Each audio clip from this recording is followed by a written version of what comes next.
we can start. Okay, so let's start. I'm glad to see you all. I know that you all, or most of you at least, work simultaneously with education. So it's great to see such cool audience. Today we will cover the new direction of research and the new interesting application of neural networks, namely style transfer. Style transfer is the task when mainly it's applied to images and you have some so-called content image, for example, your family photo, and you have some style image, for example, painting by Van Gogh. And style transfer is the process of application of artistic style from the style image, from the Van Gogh painting, for example, to the content image, to your family photo. And this is easy to do with convolutional neural networks. So here is some examples. So we have content image, style image, and stylized result. What are the applications of style transfer? Well, each day around 100 million new photos appear on Instagram, for example, and people, they want to stand out from this massive amount of information. They want to promote themselves, they want to keep your attention, so it's not interesting just to post plain photos, it's more interesting to add some interesting and exciting special effects to the photos to catch attention. The same is true for when you make advertisements. So every day around 5,000 visual ads are seen by every person who intensively uses internet. And so people, they do not pay attention to advertisements, and that's why marketing fails. So it can't promote new products to customers. And so to catch attention of potential clients, it's interesting to add some interesting, exciting artistic effects to your ad. Also, style transfer is used to extend drawing tools. For example, in last year, Adobe Photoshop added special add-ons allowing you to perform style transfer in Photoshop. And so this can be used by painters, designers, architects, advertisers, and so on. Also, you can use style transfer to movies and computer games. So we mentioned, for example, some fighter computer game when there is a hero, and depending on how many lives the hero has, he sees the world in different colors. So this can be achieved by style transfer. Also, you can do style transfer in augmented reality, for example, when you enter the exhibition of Van Gogh, you put on special glasses and see everything in there, as if it was a painting by Van Gogh. You can simplify cartoon creation. So instead of hiring many artists which paint each frame for your cartoon, you can film just a usual movie with real actors and then apply style transfer to convert the movie into a cartoon. And besides these applications, there are some specific applications which fit specifically to machine learning. So in machine learning, we know that it's good to use data augmentation, yes? Because models, they have many parameters, you have insufficient data, and to extend your size of the training data set, somehow you want to enlarge the training set. And so you can use data augmentation techniques.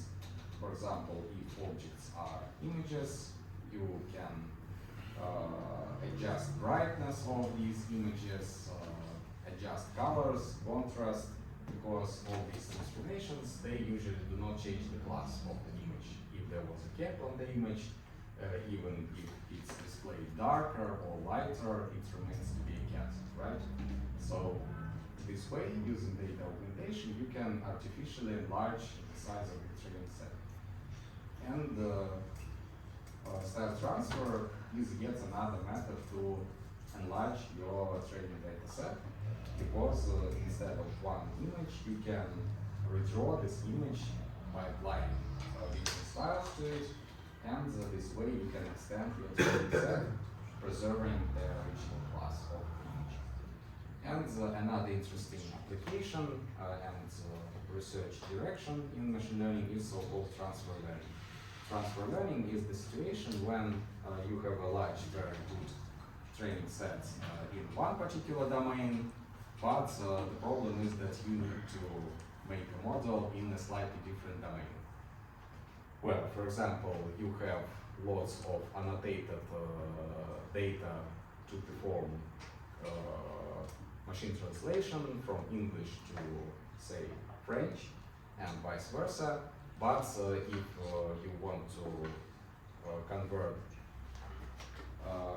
English to some specific rare language, so,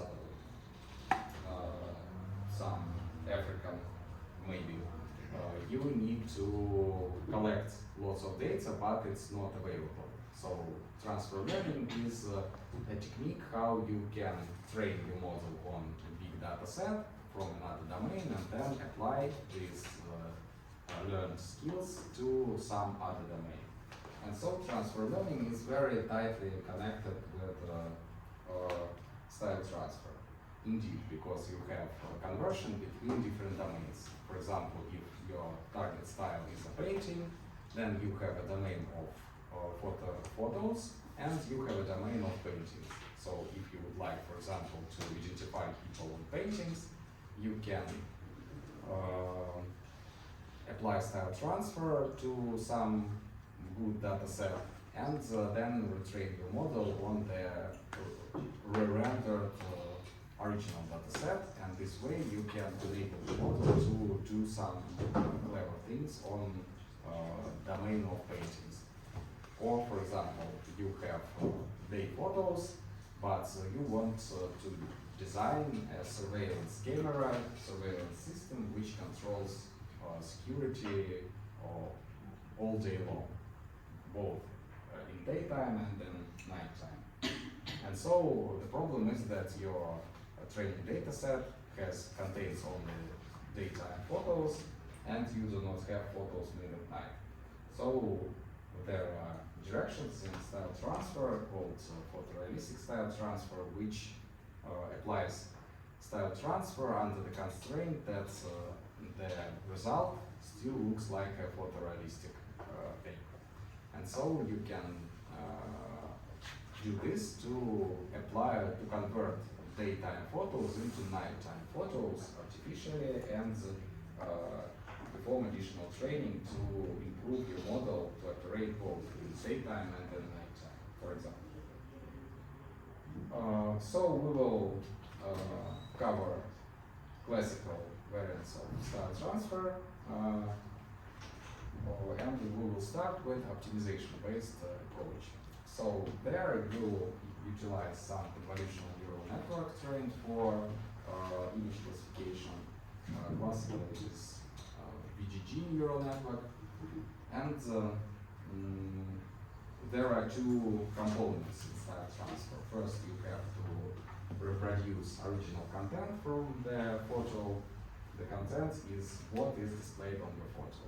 Who is displayed, you want to preserve people, things, cars, background, and you want people to remain recognizable, right? So this is called content. So you want to reproduce content from the content image, and you want to reproduce the style from the style image. For example, Van Gogh painting. Although the style can be some other thing. For example, as I told you, you can apply the style of night, for example, to daytime photo.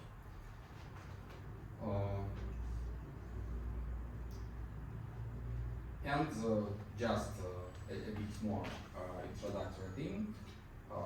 Style transfer can be applied not only to images, but it can be applied to videos. For example, when we convert movies to cartoons. And it can be applied to sound. For example, you produce some phrase and then you impose the style, for example, of Donald Trump, and the one with whom you communicate via telephone, he hears you as if he was speaking with Donald Trump, for example. And you can apply style to text, for example. So you want to answer your boss. The answer letter should be extremely formal, correct, and you do not want to bother by picking up proper sentences. Instead, you just briefly tell what you want to answer him, and then you apply formal style to your message, and your message looks bright and shiny.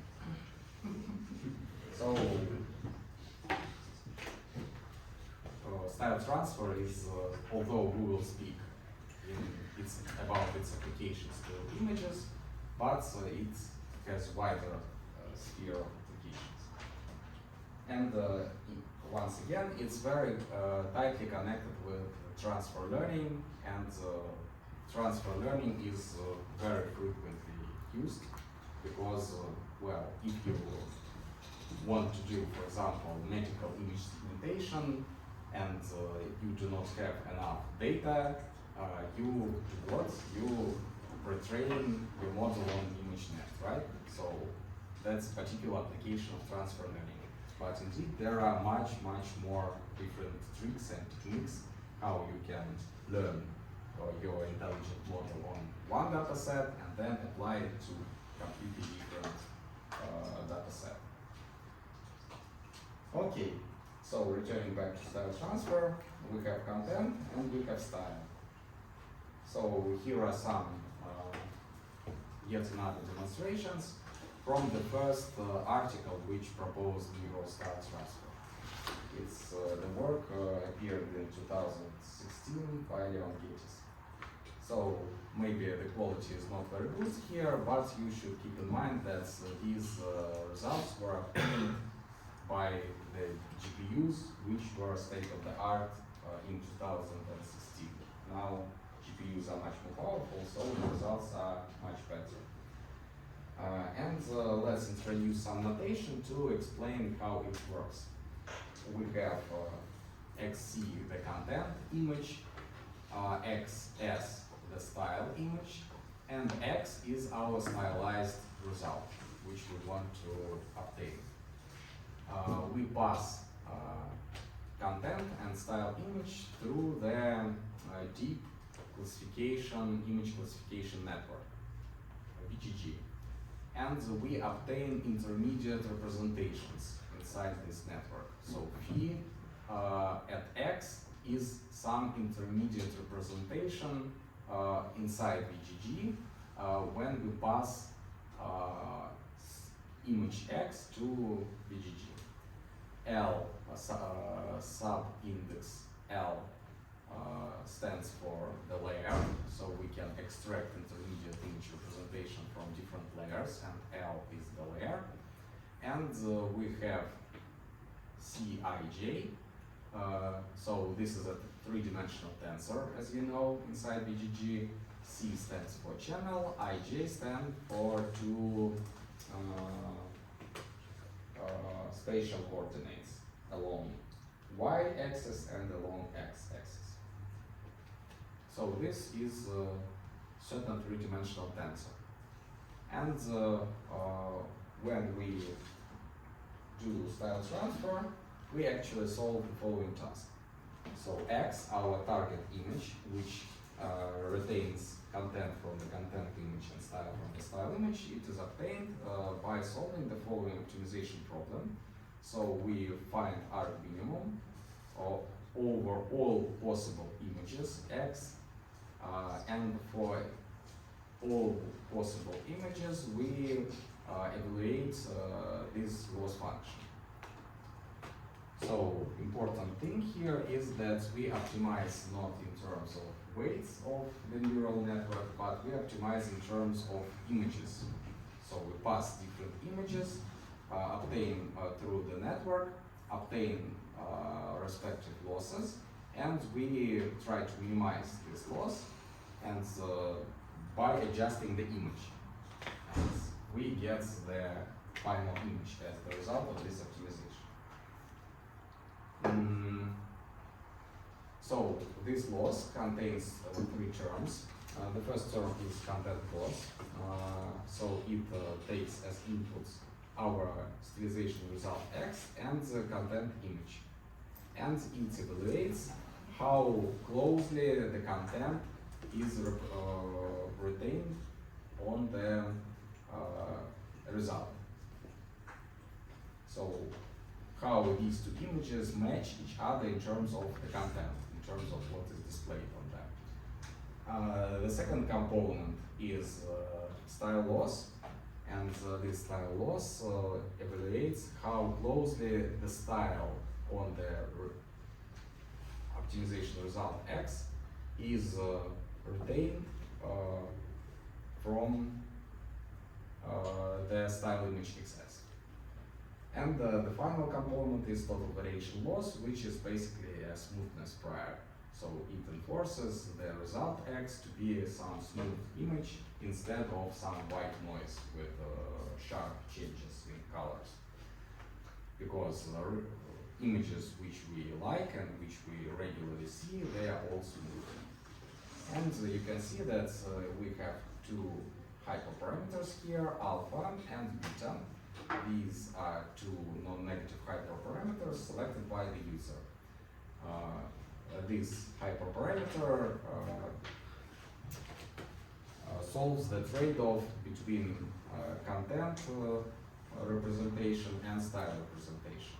So if we start increasing alpha, then the second term, the style loss, becomes stronger and dominates more the optimization process. So as we increase alpha, we apply more style to the result. And beta controls the smoothness of results. So as we increase gradually beta, we get more and more smooth result. Now let's see how content loss and style loss are evaluated. Is the summation symbol missed in front of content loss? We must sum over C contents where or not? The sum here? Yes. Well, you can do this, but in the original article it was not used, and well, it works without summation here. So we just take some layer? predefined layer in the middle. Okay. So let's look at content loss. Here you have to pre-specify the content loss layer at which we will evaluate this loss. And what happens?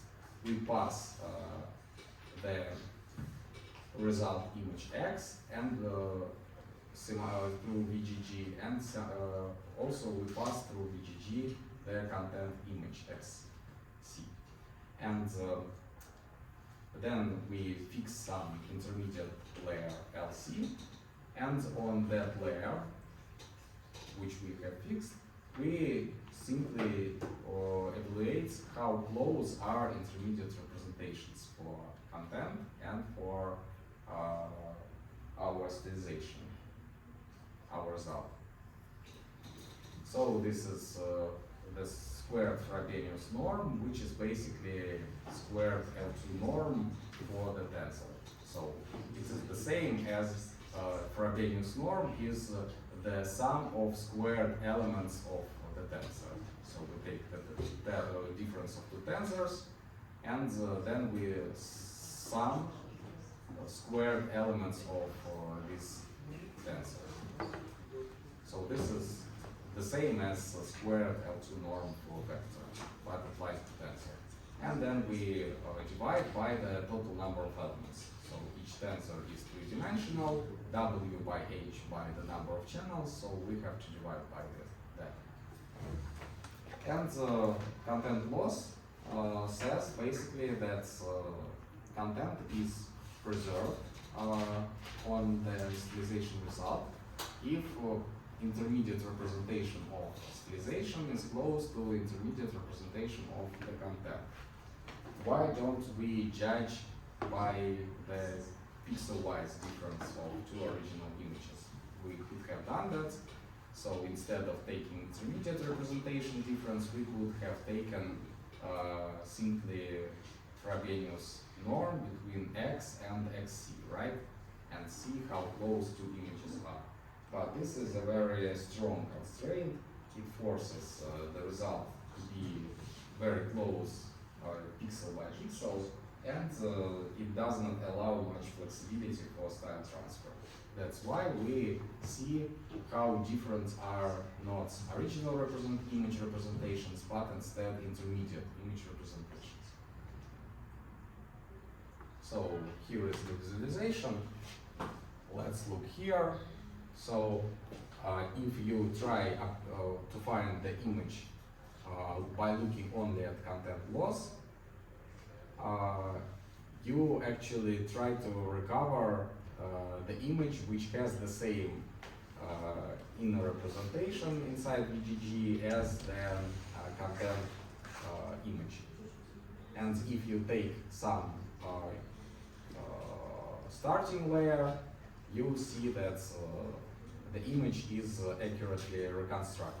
So this is the content image and this is the reconstructed image. And if we zoom this rectangle, this is the zoomed patch.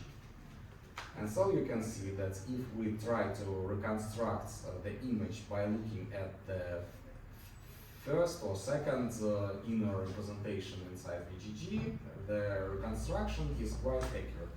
But as you try to reconstruct using deeper layer representation, you will reconstruct main things.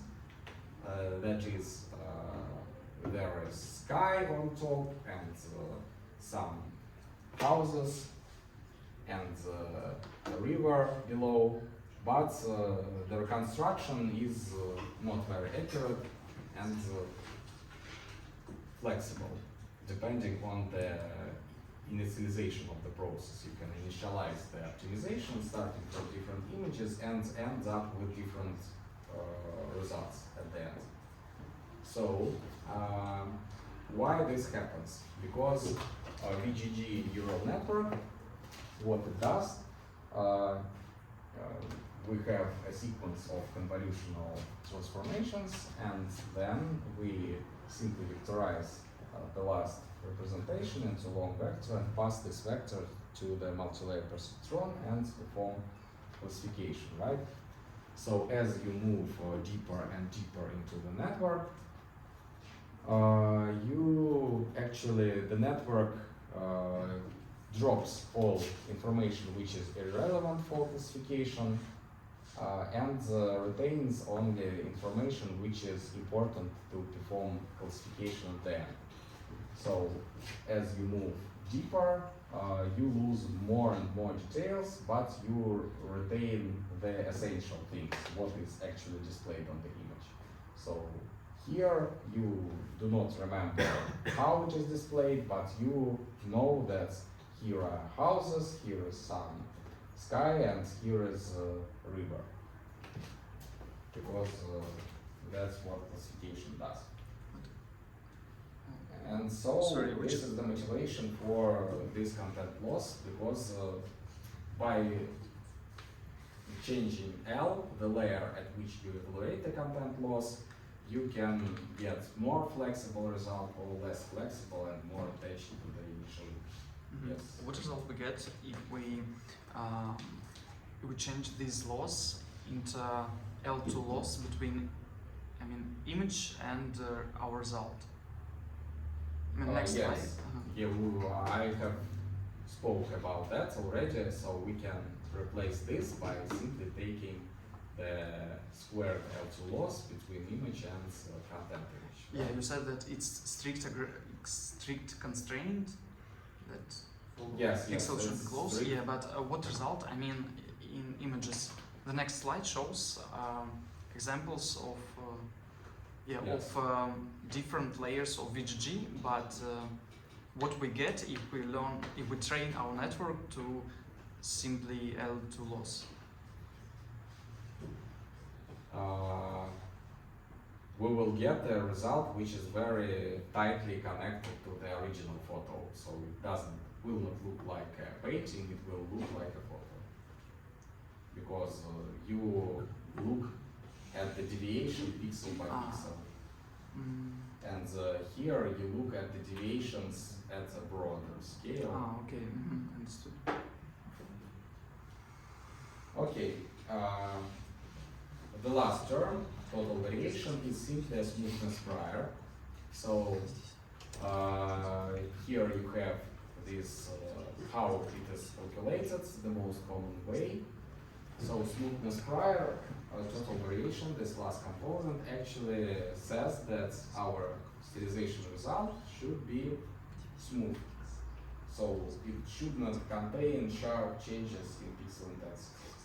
And this is how it is calculated. So X is, if it's a grayscale image, it's simply a matrix H by W, right?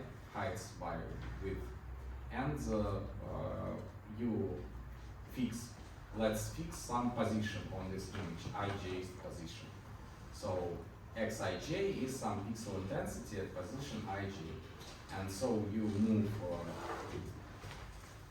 to the right and look at pixel intensity at the neighboring pixel to the right. And you penalize the difference in intensity change.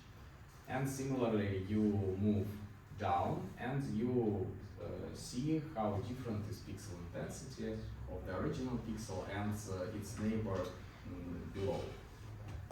And you sum these two deviations, and then you sum over all positions. So actually, very simple thing. Besides that, you can calculate the same thing essentially using other formulas like these ones. For example, you can sum absolute differences, or you can sum square differences and take it to certain power gamma.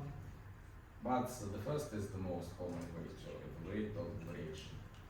And it's simply a useful technique if you want to impose this restriction on your generated image in any application.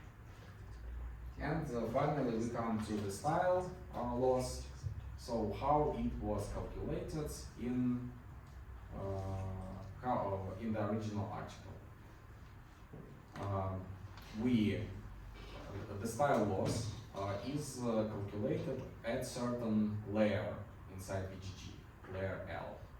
And at this layer, we take the Graham matrix extracted from inner representation for sterilization at layer L, and we evaluate Graham matrix for inner representation of the style image at layer L.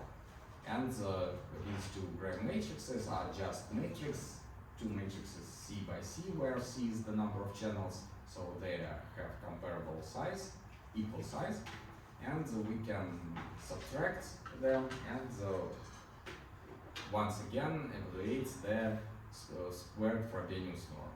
Once again, squared Frobenius norm of a matrix is the squared sum of squared elements of the matrix. So this is the same thing essentially as squared L2 norm. And we evaluate not the squared differences into Graham matrices, but instead average differences per element. So we divide by the total number of elements inside each Graham matrix, CL squared. Now let's, maybe you will recall what is a Graham matrix, maybe not.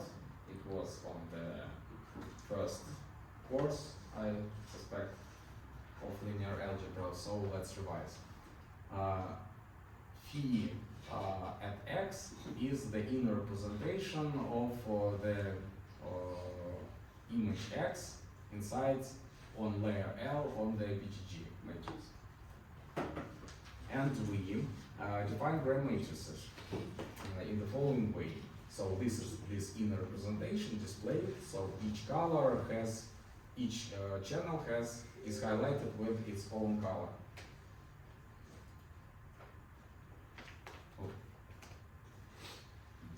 And the Gram matrix for this inner representation is matrix C by C, where C is the number of channels inside this inner representation.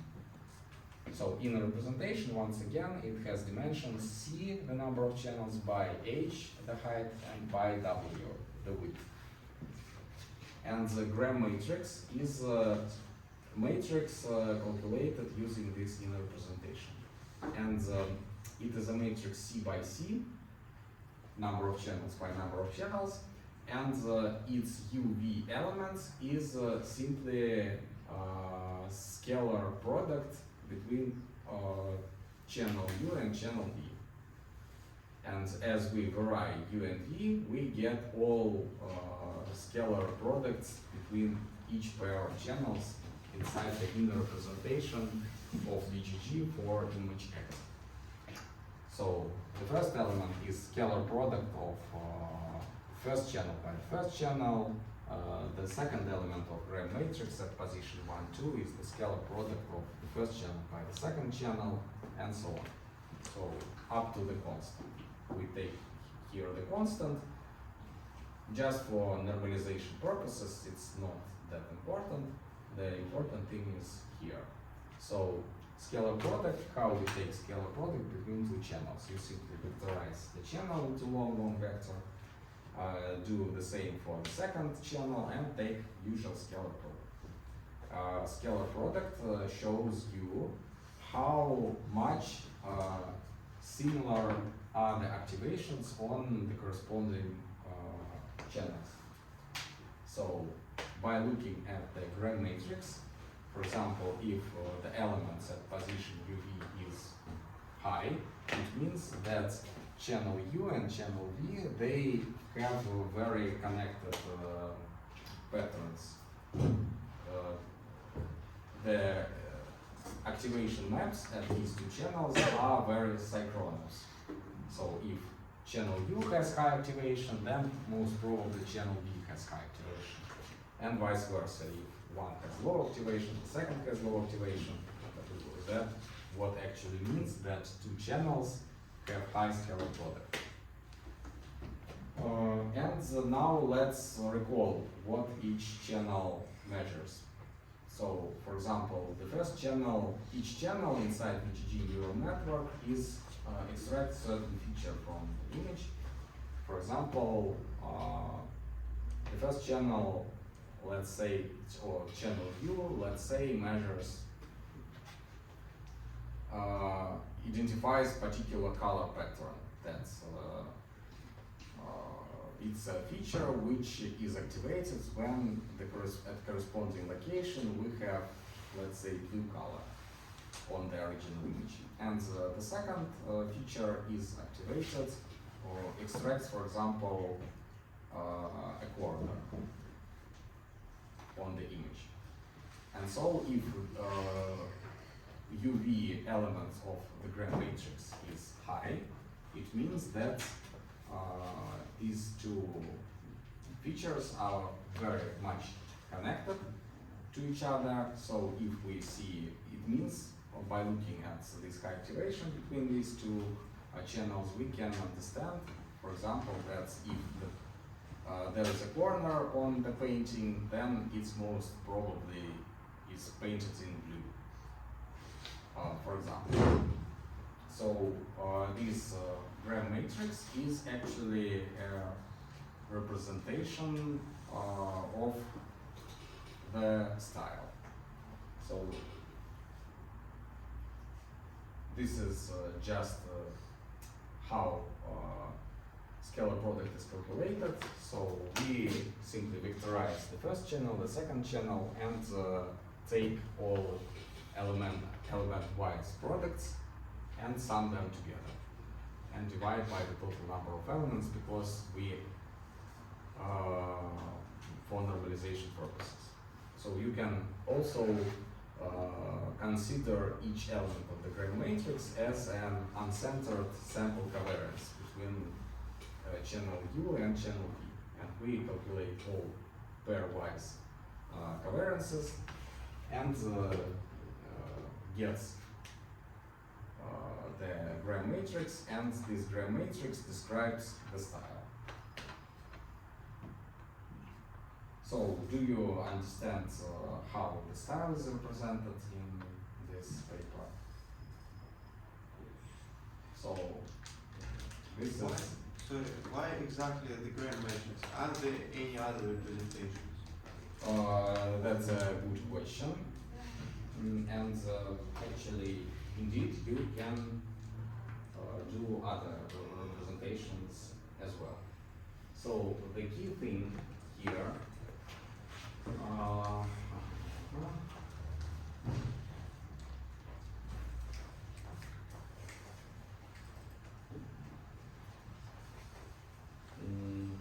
the key thing to understand is what is a style and what is a content, and how they are different from, how we can differentiate them from each other. So you have an image. It's a tensor, RGB tensor.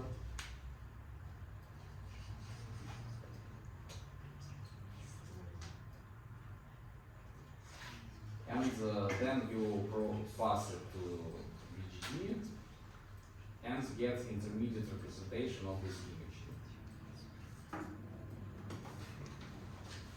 So for this pixel, which is described by C channels, there is a corresponding patch on the original image.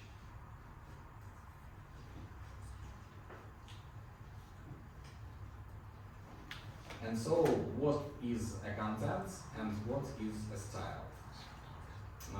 Content is information attached which is connected to spatial locations. So, all information about the images, about the image which contains spatial location information, right?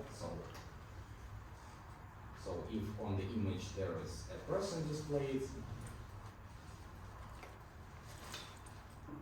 we know that the eyes are on the top and the mouth is below, and there is a neck on the very bottom, and so on. So content is essentially connected to spatial locations.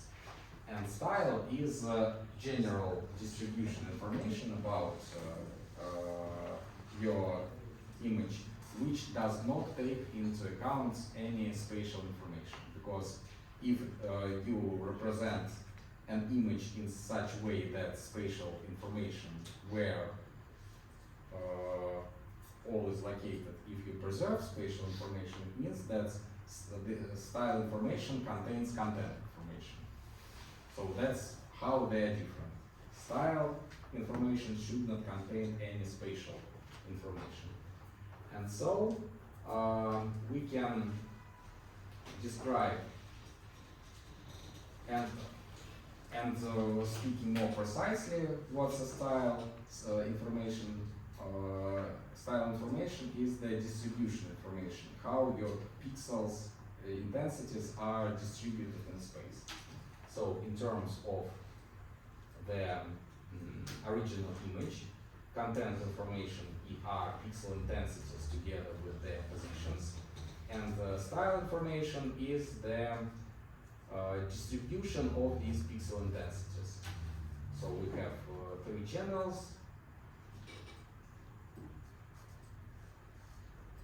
We can measure the distribution of red color intensities, green color intensities, and blue color intensities. And these distributions they uncover the style information, because by looking at this distribution you can understand the style. Yes, that's the image is in red tones maybe, not in green and blue tones. But on the other hand, it does not contain any spatial information, which means that it has nothing to do with content. And content information, together with pixel intensities, tracks the allocations of these intensities. So this is a general view. What's the difference between content information and style information? So you can extend this style transfer technique using any pair of content and style loss. Content loss measures the difference in content information between content image and result, and style loss measures the difference in style information between your result and style image. So that's most general description of every style transfer. Okay, if you take this information, distribution of red, green, and blue color channel, it uncovers something about the style, mainly the dominating colors on the image, but it's not very interesting, right? Because we want to paint like Van Gogh, we do not want to do recoloring. It's not so interesting. So the only difference in style transfer is that you extract the style information from not the original input image, but instead from the intermediate image representation inside VGG. So here, each pixel is described by C features, and every feature measures certain property in the corresponding page. So the first feature is activated if the page has such pattern. For example,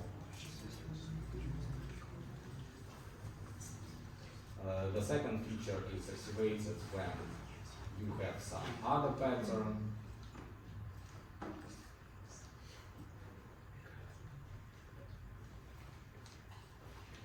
And so on. And you can visualize for each channel the distribution, right?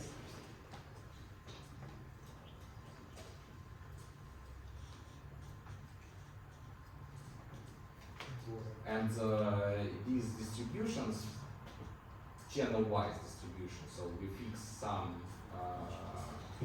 let's say, feature here, and you take how you construct the distribution. You take the slice corresponding to this feature, and you have H times W observations of this feature. And this way you can plot how this feature is distributed. And this distribution is your style information, which uncovers what is the style of image. But these univariate distributions, they do not uncover complete style, because there can be interdependencies, as I described to you. So the first feature, for example, is a blue color detector, and the second feature is a coordinate detector. So by looking at the distribution, univariate distribution, you can see that, let's say, blue color and corners are frequently appearing on the image. But more informative is to look simultaneously at the multivariate distribution of all the features. So if you have C features, you take the C-dimensional feature space. So this is the first feature, second feature, etc., feature number C. And you visualize this distribution as simply a scatter plot of points. So how many points we will have for the image? Exactly, who can tell me?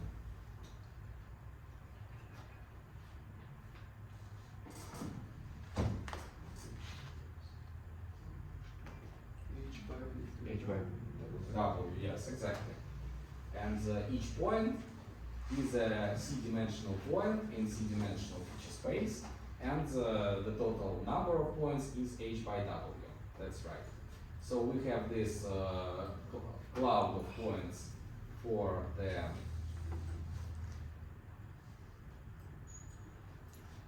style image. And we have a cloud of points for the stylization result.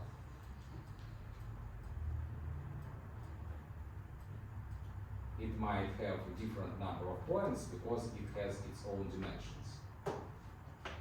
There is no restriction that style image and result should match in their dimensions. But this cloud of points represents these are points corresponding to stylization. And style loss, depending on style image and stylization result, it should in some way, it should bring these two distributions closer to each other. And these clouds of points, they indeed represent the style information, not the content information, because each point does not, you don't have the location information where each point appears. You see only the distribution of points, which points are frequent, which points are rare. But you completely have lost on this stage the spatial information. And that's a good thing, because all we care is at style reproduction. We do not care about content reproduction. And so basically style loss should penalize the difference in distributions in order to bring these distributions closer to each other. So that's the idea of style loss. And how we can do that, for example? We can extract mean value of for the style image. So these are mean values for each feature. And we can take the mean value of each feature for the stylization. What will be the dimensionality of this mean value? How many dimensions it will have? C. And we can measure the difference in distributions by measuring the difference between the centers of these distributions, right? As the simplest approach. So we can evaluate the style loss as the squared difference in L2 norm. For example, similarly, you can take the standard deviation for the style and for the stylization result.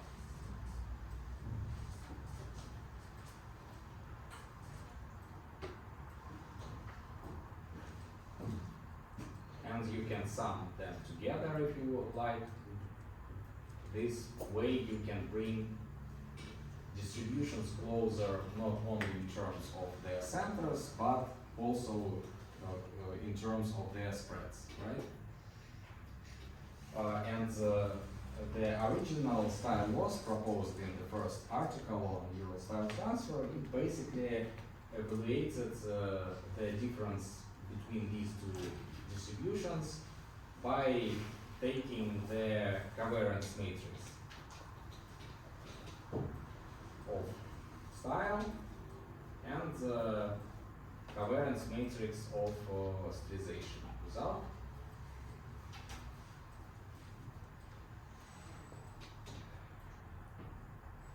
And you evaluate the squared L2 norm. It's called Frobenius norm for matrices.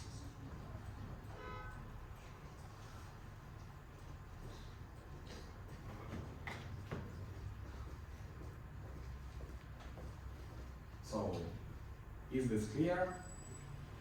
So this is the key to understanding how style transfer is performed, and all the rest, which I will tell you, it is just some technical details about application. So this is the central idea. So Leon Gattis, who proposed the first neural style transfer algorithm, he proposed to measure the difference between these two distributions by measuring their difference in terms of their covariance matrix. Well, it's not exactly covariance, because covariance we should subtract mean.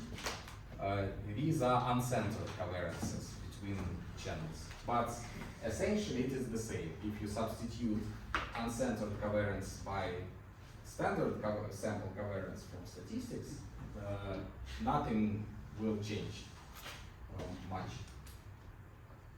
So this was the first approach, how to measure the difference in distributions in terms of their covariance matrix. So this is the key idea. So the key.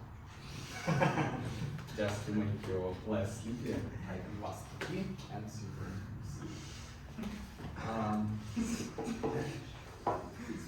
I don't like sleepy audience. Okay, so let's see how we, if we optimize the image only in terms of the style loss. This way we completely lose all content information, and let's see what is reconstructed if we optimize style loss on the very first layer inside the VGG. We reconstruct the style in terms of very locally, right? And if we try to optimize the style loss on some deep layer, we reconstruct style more globally. So this global style reconstruction loses some low-level correlations between neighboring pixels, but on the other hand, it is able to reconstruct general patterns. And this reconstruction is good at reconstructing local style, but is bad at reconstructing longer dependencies in space. So that's why, in order for this method to work, it's a good idea to combine style losses from different layers. And this is done here. So you can see that with some style losses over different layers, and with certain weights, which are hand-picked. And I've told you that we have this alpha hyperparameter, which measures the relative importance of style reconstruction. So if alpha is low, you mainly recover the original content image, and as you gradually increase alpha, you impose more and more style. And you can see it here. So alpha is small, and then you increase alpha, and the style information starts dominating the content information. Okay. Can you please show again slide with reconstructions? Why is for style reconstruction at one of the last layer we have totally full losing of the content, while for the content reconstruction we still have content? Why style reconstruction is so smooth? Because the original image. You mean this? You're speaking about this result or this result? Yes. Mm-hmm. Original style image nevertheless have some patterns and idea as content image is, but the reconstructions are so different. So you are considering this why reconstructions are different here or the upper thing? Both. I'm interested in why reconstruction for content image is still adequate and we can see original image here, while style reconstruction is totally different from the style Yes, image. because we measure style information in terms of distribution of pixels and what's a distribution in terms of original zero layer. It's the distribution of RGB points, right? So we have in 3 dimensions this distribution, and it describes the style. What is that reconstruction? And these for every point here, for every point on intermediate representation, it corresponds to such vector, and this vector corresponds to certain page on the image. So by reconstructing the distribution of these points, you actually maintain feature distributions on the pages.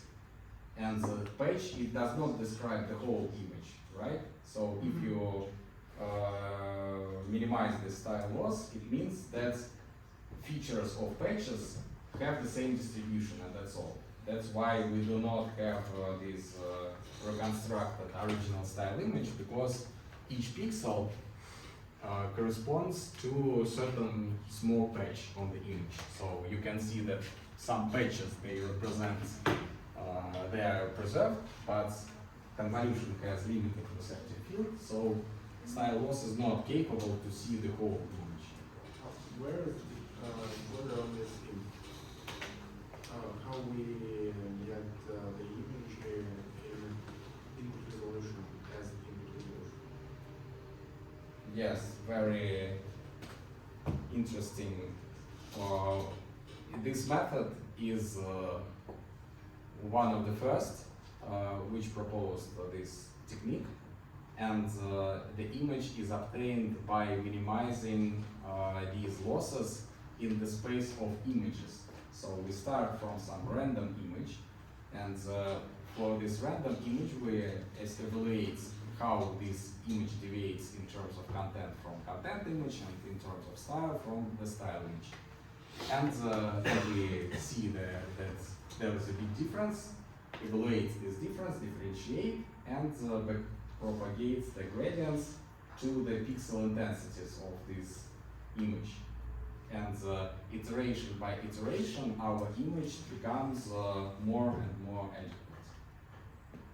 We don't have here the decoder at all. But what is the result of this neural network after?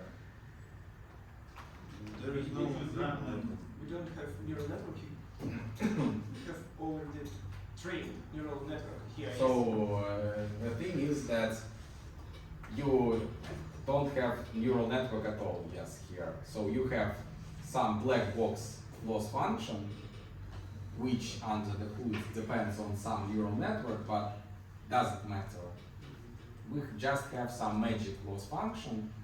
By minimizing this loss function in the space of images, we get our image. Maybe you remember this trick from visualization of convolutional neural networks. So, do you remember how to understand how to understand on which patterns particular neuron is activated? So you have some neural network, VGG, let's say, or any other, SNET, whatever.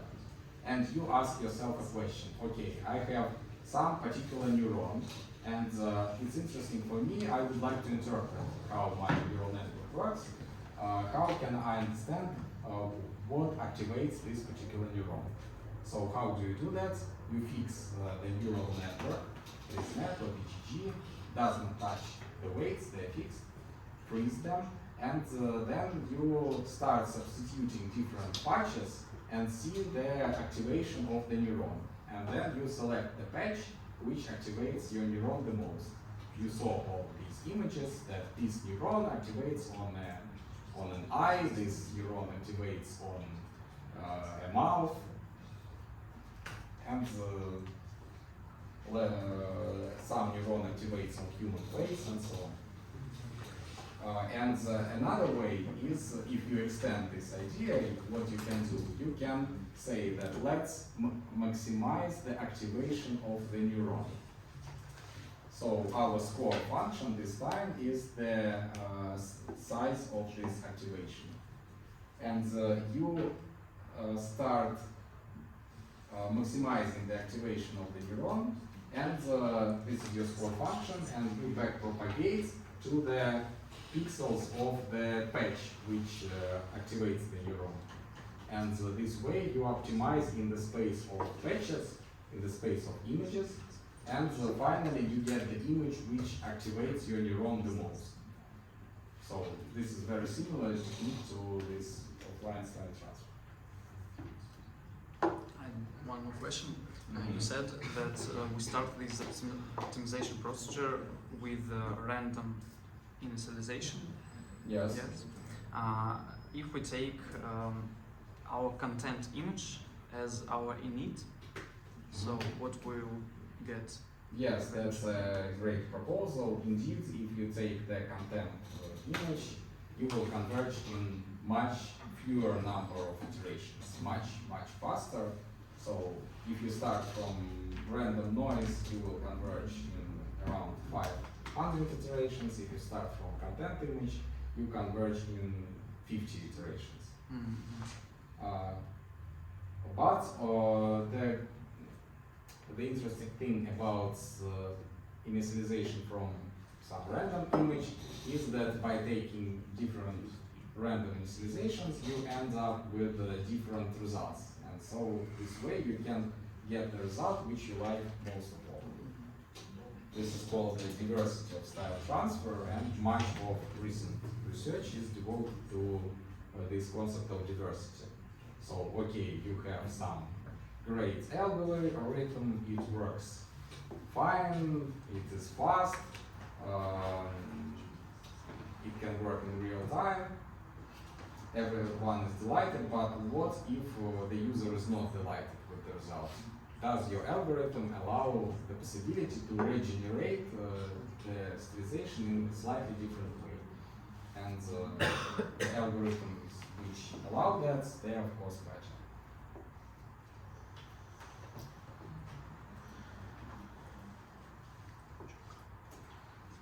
Okay, so as you can guess, this original algorithm, it is very flexible because you can take arbitrary content image, arbitrary style image, arbitrary stylization strength controlled by this hyperparameter alpha, and get the result. The problem is that you need to perform optimization, high-dimensional optimization in the space of images. So if you have an image 1000 by 1000, then you have to perform optimization in the 3 million space parameter. In the parameter space with 3 million parameters, right? 1 million for each color channel. So, as you can guess, this is very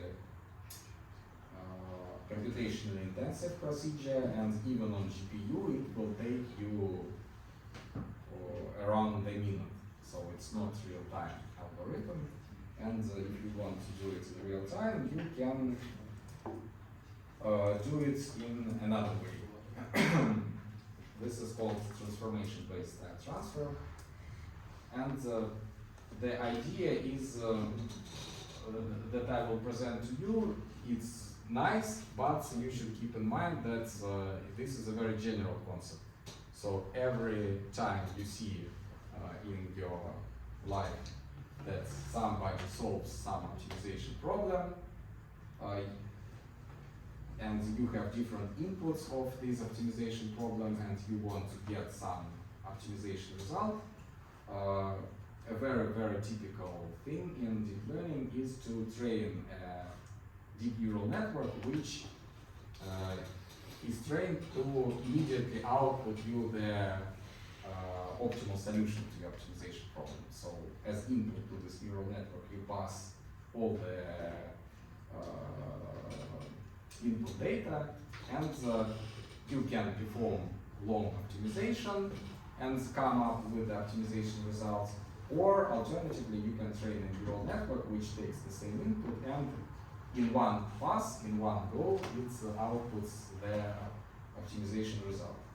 Of course, it won't be as accurate as solving the optimization problem accurately, but still it will be close. It will be close. So, for example, I've heard about the following application. So, we have different mines and we want to take gas or oil out of these mines. And there is a special technology how you extract oil from underground. So you have to dig holes in different places, and you have to insert water inside, and it will pull out the oil. Push out this water will push out the oil on top of the ground. So this is the technology, and you need to decide what will be the pattern, where to make these holes and how much water at every hour to insert into every hole in order to maximize the extracted oil size. And so you can design physical environments, model it, and solve optimization tasks accurately. Or alternatively, you can solve many such optimization tasks and train a deep neural network which takes as inputs your environments, so the locations of the holes, and the input is how much water you insert at each hole at every time moment. And your score function is the total amount of extracted oil, so you can solve this optimization task in terms of neural network as well. So the same here in style transfer. So we have a very complicated task of searching the image. By the way, could you please return the key, because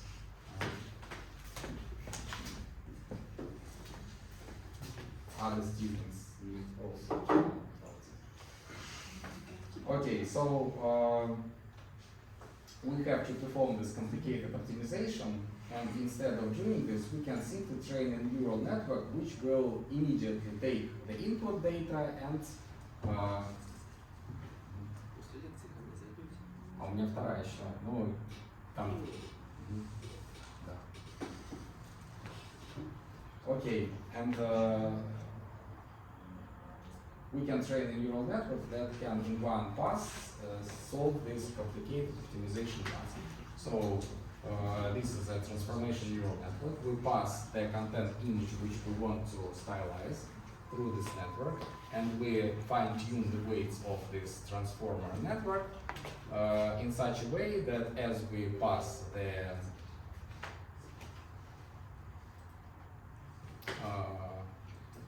image, input content image through it, we immediately get the stylized variant of this input image.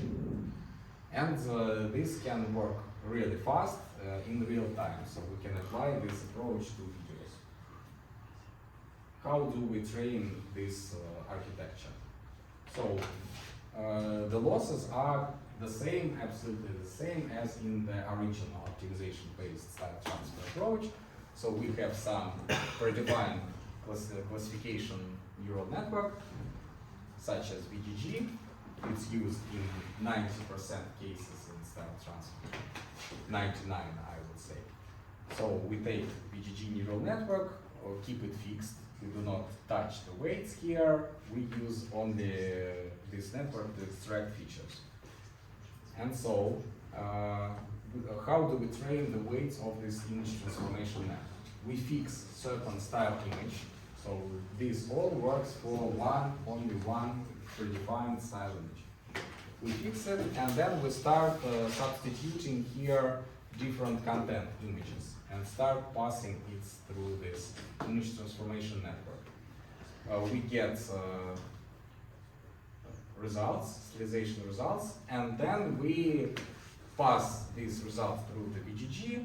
On certain layer we extract representation and evaluate the content loss, because we know the content image, so the content image is also passed through the VGG, and we can compare intermediate representation and evaluate the content loss at this layer. And on a number of other layers, we evaluate the style loss. So we have stylization result X, we know the style image, so we pass them both through the VGG neural network, and on a number of layers, we extract gram matrices and see how different they are. Sum the differences together, and this is our style loss. And then we minimize the sum of style, content loss and style loss. We differentiate this loss, backpropagate the gradients. This is fixed, so gradients just go back. And instead of optimizing the image, we backpropagate to the weights of this image transformation network.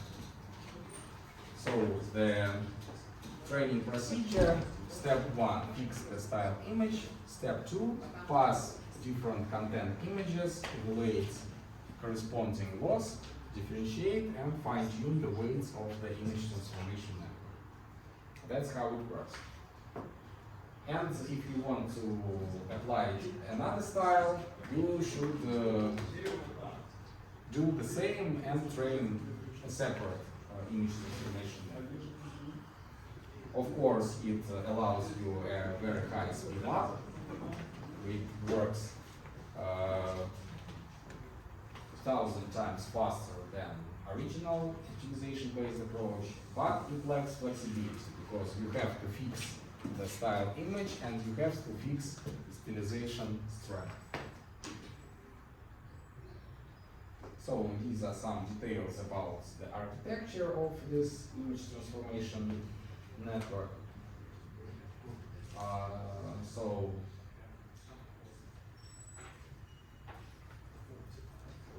we have an encoder part. Here come a sequence of residual blocks and the decoder part. And no pooling is used there because we want an accurate image at the end. And if you apply pooling in the middle, it means that you lose spatial information, you get lower dimensional result. And in order to reduce spatial dimensionality, authors use simply convolution with a stride larger than 1.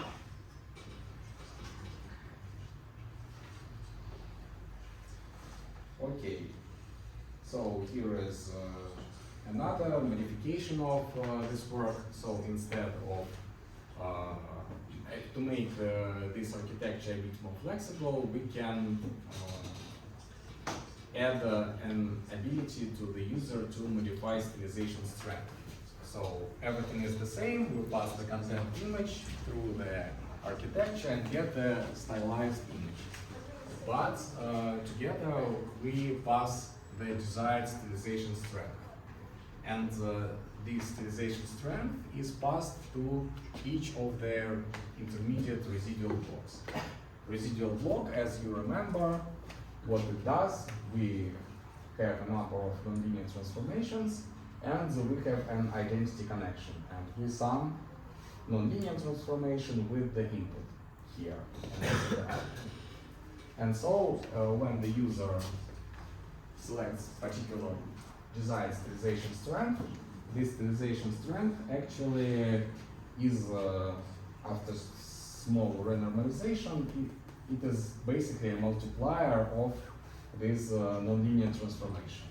So if you decrease stylization strength, it means that mainly the signal remains unchanged. And if you increase stylization strength, it means that most of the signal will go through the nonlinear transformations. And this way, as you vary stylization strength, you vary the intensity of these nonlinearities. And you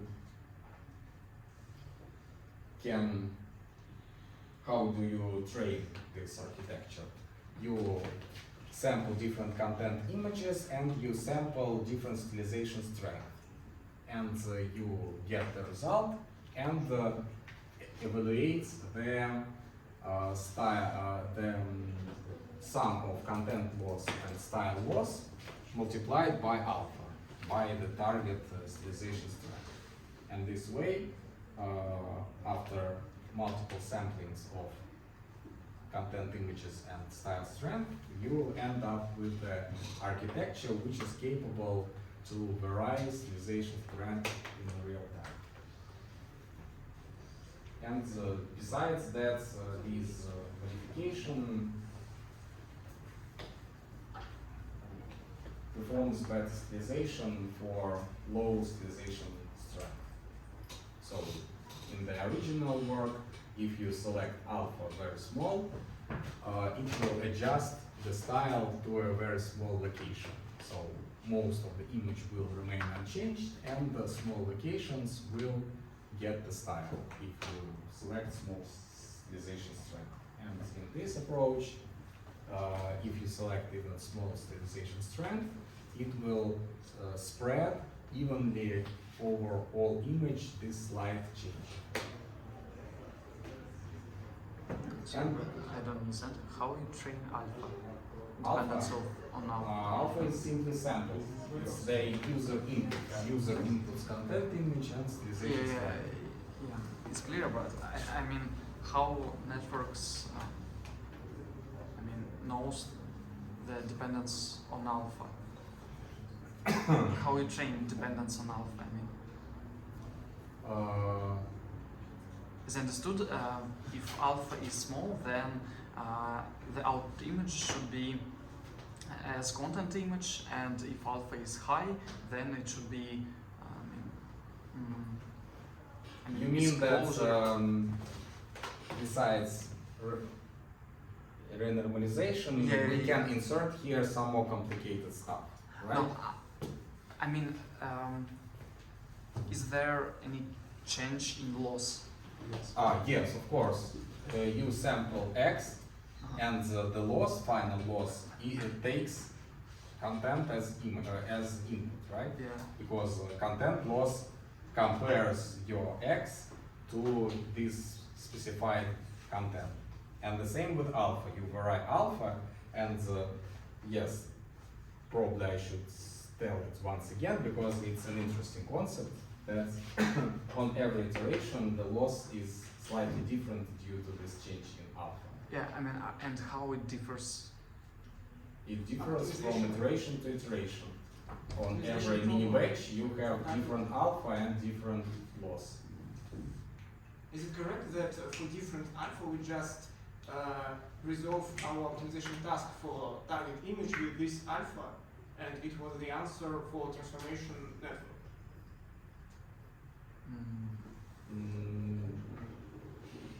Well, Can you repeat?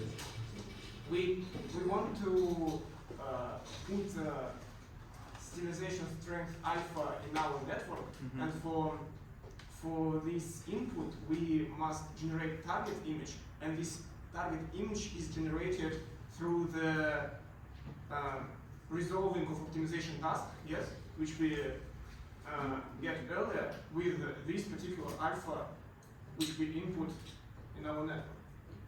No, this is, you should differentiate online style transfer and offline style transfer.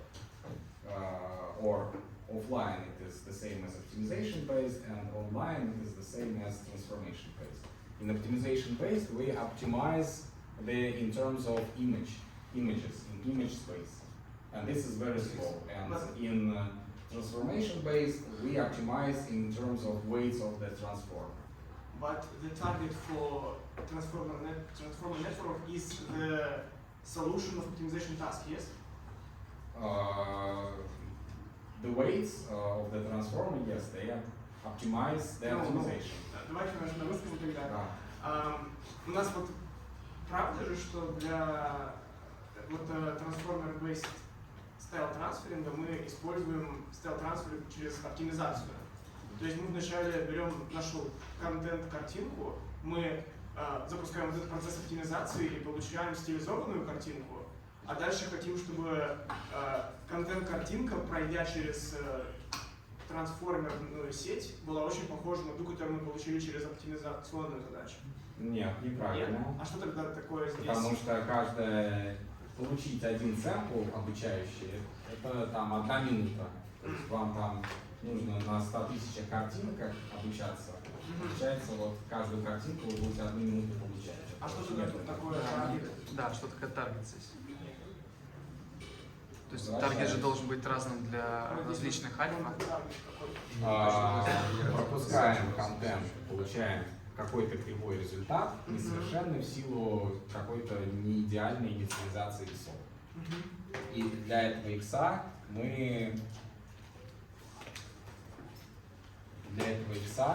мы же знаем результат стилизации, знаем контент, знаем стиль. Нет, откуда Значит, результат стилизации? А результат стилизации это то, что нам выдал трансформер, когда мы XC пропустили через него. Тогда мы ну- говорим, что он кривой, из-за того, что... Но X будет плохой. Да, X кривой, а content target тогда это что такое? Это просто входящее изображение. входящее изображение, то же самое, что... Сейчас. Я просто не понимаю, где у нас velocity и зависимость от альфа. Можете перелистнуть там, Это где был коэффициент лосс перед- для... Да, там был коэффициент Не, альфа, ну при давайте с ставил. вами разберемся. Мы не запускаем нигде оптимизационный трансфер. Мы в рамках этого подхода настраиваем эту сеть. Она там быстро достаточно настраивается. Как мы это делаем?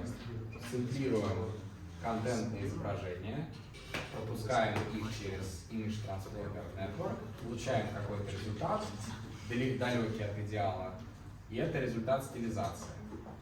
Результат стилизации есть, стилевую картинку знаем, она зафиксирована, и контентную картинку знаем, мы ее запускали сюда. Понятно, да. Посчитали лосс, продифференцировали, чуть-чуть улучшили веса. Все, понятно.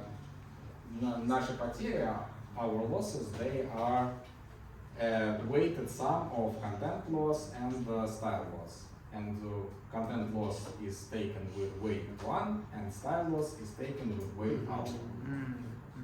And the higher is alpha, the more we target style transfer. And the smaller is alpha, the more we target preserving content information from the original image. Okay, so there was another article. It is not that popular, but it appeared before these articles. And well, I would like to highlight it because it was actually the first article proposing online style transfer using transformer-based method. And it was proposed by the graduate of our faculty, our department, mathematical methods of forecasting. And it actually operates in the same way, only the transformer has slightly different architecture. So this is the content image, it is passed through the transformer, and we get the stylization result, and we fine-tune the weights of the transformer in order to minimize the loss, which is the sum of content loss and style loss. And an interesting approach here is that the transformer takes the original image decreased 2 times, the original image decreased 4 times, and so on. So it's a Gaussian pyramid of the image. And it's an interesting, in my opinion, concept because it means that the transformer, if it takes only the high resolution image, each convolution, it has a small receptive field, and it can operate only locally. But if we pass the Gaussian pyramid of the image, it means that at least theoretically our transformer can do some global change to the whole image, and it can impose the style more globally on the image. So the result here can depend not only on small neighborhood on the original image, but it can take into account the whole image, because these convolutions, they see the whole image because it is small. And okay, so now let's take a break, and we'll proceed to the second part of the second lecture.